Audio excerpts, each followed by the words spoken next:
and I don't have to worry about fighting that monitor because I have all of my camera controls right there.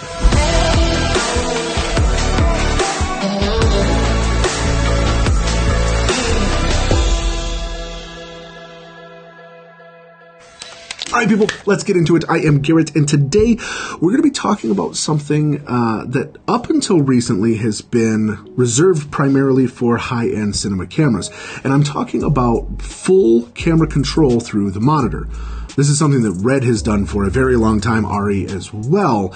And up until recently, it's really been reserved for those cameras. But having full camera control, I'm talking about full functionality control through a monitor, is a fantastic way of operating a camera for a couple reasons. One, depending on the shoot that you're on, you will build out your camera rig differently for different styles of shoots. And sometimes the ergonomics of the camera don't lend themselves to being as helpful on certain shoots as they are on other shoots. Also, depending on how many people you have in the camera department will directly determine how many people are in and around the camera. And lastly, depending on the ergonomics of the body of the camera itself, where the buttons are placed, how much of it is on a menu versus tactile, will greatly impact how you would control the camera. So being able to streamline it, simplify it, have it all just done in a monitor is a really fantastic thing to do. But the thing that's interesting about the Pocket is that to really get the most out of it, you really need to kit it out. And when you rig out a camera like this, though,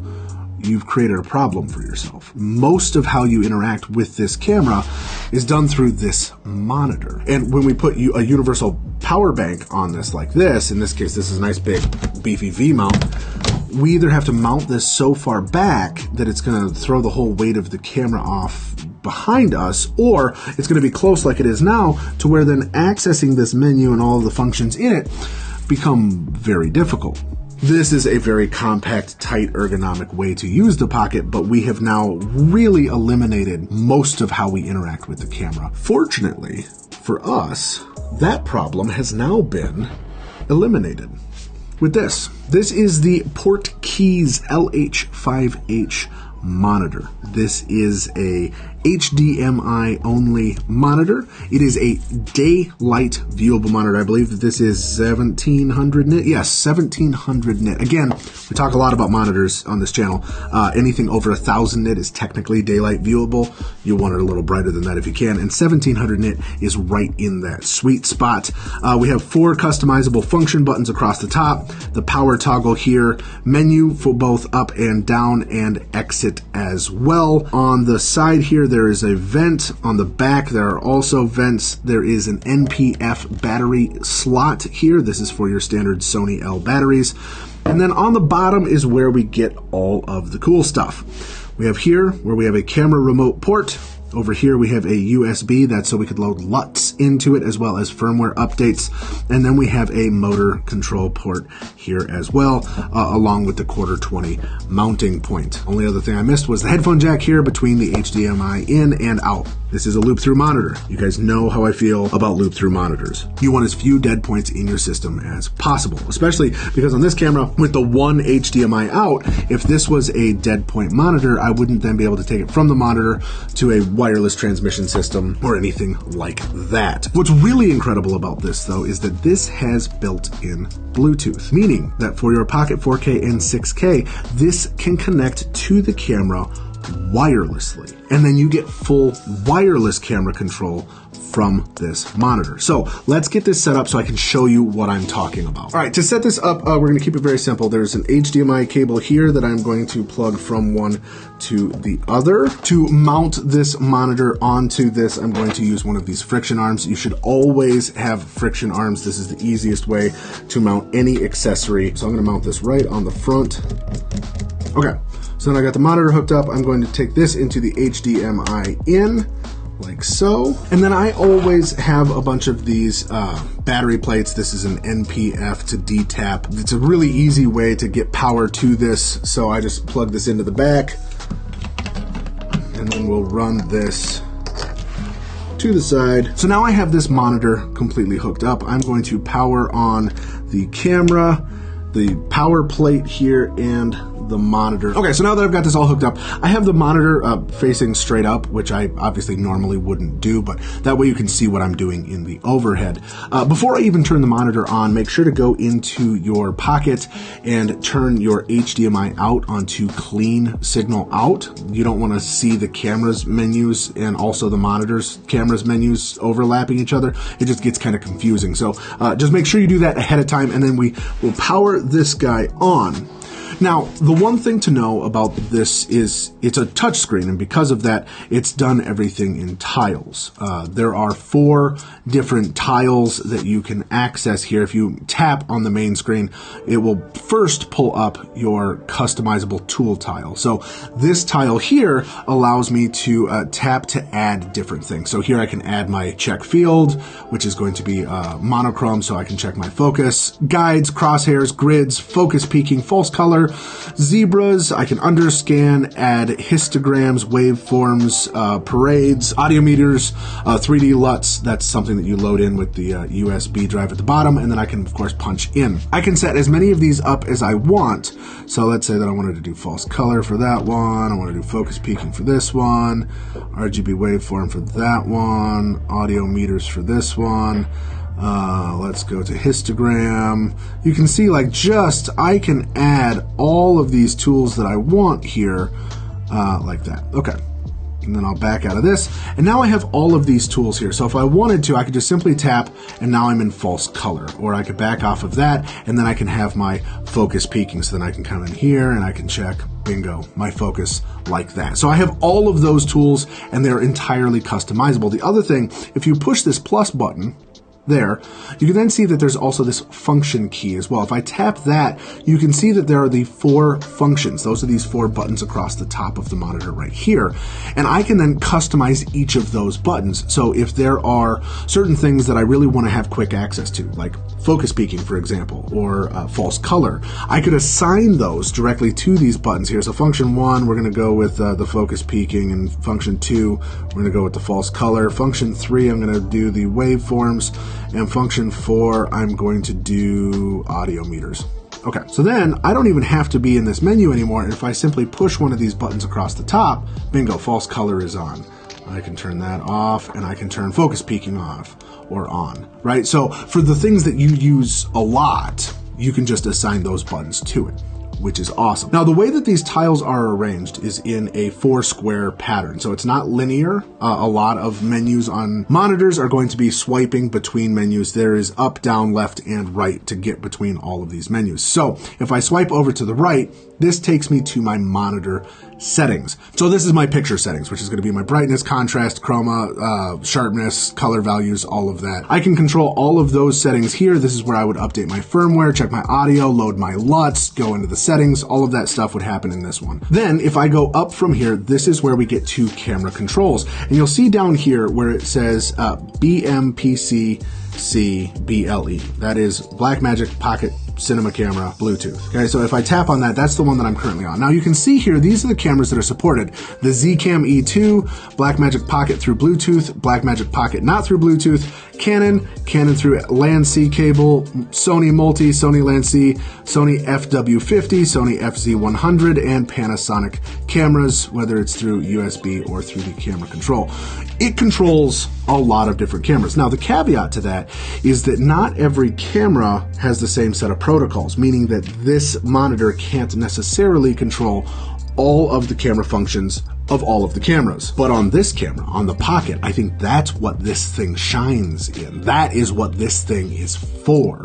So if I go Blackmagic Pocket Bluetooth, that's the camera that I select. The next thing I want to do is I want to click on this Bluetooth icon right here. And what this is going to do is this shows the devices that I have. I can add a new device, or I can disconnect from a device. To pair this monitor to the Blackmagic wirelessly, we're going to push this Bluetooth icon here and then click Add New Device. It's going to go through and search for a new device. We have this in pairing mode here on the camera.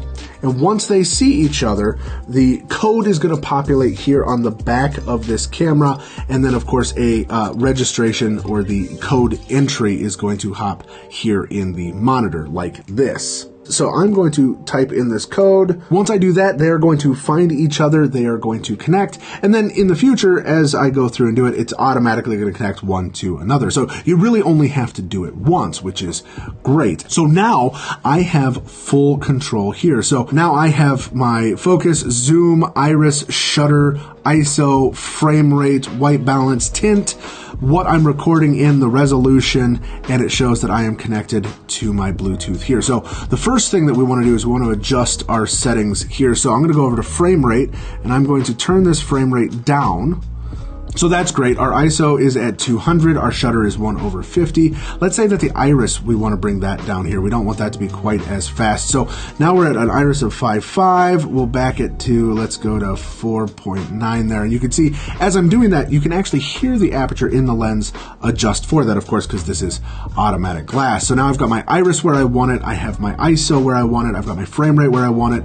But I don't want to be shooting in RAW. So I can actually go over here, tap on ProRes, let's say ProRes HQ, and then we'll come over to resolution, and the highest resolution I can be at in ProRes is this 4K DCI, which is fantastic. But I can also change it to Ultra HD or Full HD should I want to. So all that is good, but I do want to adjust my white balance here to match the studio. So we're gonna go 51 and 4 like that. So now my white balance is properly set for the environment that I'm in. And I've been able to adjust all of that directly from this monitor without having to worry about going back into this menu and trying to adjust things to make it work. It all does it right here, and it does it through Bluetooth, which is just unbelievable. The other thing I wanted to touch on is this focus up here. Because this is a photography lens, I actually can go through and I can pull focus one way or another, and it automatically will turn focus peaking on while I do that. So I can go through and hit my focus, and then down in the bottom here I have my record, which is my start stop. So all of that is built right into the menu. So no matter how I have my camera rigged or where my camera is placed, I can just adjust my monitor on my rig and have constant access to it. And again, at 1700 nits, I can view it outside. Believe it or not, that's not where this thing ends. Remember, there's also this motor control port here on the bottom of the monitor, and that is for something like this. This is the Tilta Nucleus Nano motor. So this motor pairs with the hand wheel, right? We've done a review on this. You can look at that over there. But this guy just attaches directly onto here, and then you can buy this cable. Which on one side has the port for the bottom of the monitor, and on this side has the port for the motor. So I am going to plug this in like that, and then I'm going to take this and plug it into the motor. Now it is getting both information from as well as power from the monitor, which means that actually you're getting more voltage to this than you would if you were going through USB. So right now it is getting 7.5 volts. And now I will tap back on this, and I have my control here. Now this focus is for the internal focus of the lens. It's not going to adjust this ring. But if you have manual lenses, right, like if you're rocking the Rokinons, you're not going to have that focus control because those are completely manual lenses, which is why you would use something like the Tilta. So if I swipe down to this next pane, this next panel here is full Tilta Nucleus Nano control. So I have this here, it's on my focus ring. I can adjust it to be on my focus, my zoom, or my iris. So if you're using the Tilta M system, you could say which one you were on. We're on focus, that's totally fine. I can set my A/B points, I can calibrate, I can adjust the speed at which I want it to move between those points, all right here. And with my finger, you can see here that I can just move my finger across, and it's going to automatically move and adjust my focal point to wherever I put that. Now I can also set manual A/B points, so then that way if I knew where there was going to be a rack, I can adjust the time, the length at which that A/B point is going to take place in seconds. So even if I had a focus puller off camera, we calibrated the lens, we did all of that, that's all good and fine. If I knew that I had set marks, I could just tap A to B and know exactly where that focal point is going to hit and how long it would take to do that. And the other thing that I like is that it just pops on the focus peaking when you're adjusting it, and then it'll turn it right off when you let go, which is a really, really neat feature, so you know that you're always on the focal point that you want to be on. All that to say, you now have a full camera control, even on-camera control of manual lenses straight from this monitor. Again, this is something that we've had in professional cinema cameras for a long time, but up until recently, it's been reserved for the very, very expensive cameras, or very expensive monitors, and very expensive rigs. This monitor is $300. The camera itself is less than $2,000. So what you're getting out of a package like that, for the return on investment, it's never been easier. So if you are curious about how that monitor would work on your system, you can go to their website. I'll put a link down below to their little graph and chart, and you can see just how much control your camera would have with that monitor. But if you're a Blackmagic shooter, in my opinion, that is a must-have monitor. It's daylight viewable, it's loop-through, it has all of the tools that you could possibly want in terms of both exposure and focus. That, to me, makes this a true cinema camera contender. And again, I'll kind of put it in a more, there we go, normal spot like that, to where this would now be a build that I would feel confident going out into the field with, because it has all of the things in it that I want, and I don't have to worry about fighting that monitor because I have all of my camera controls right there. I hope you found this video helpful, and if you did, give it a like. If you want to see more stuff like this, if you want me to find more cool, interesting things like that, hit subscribe and make sure to tap that bell. Oh, and as always, I'll see you in the next episode.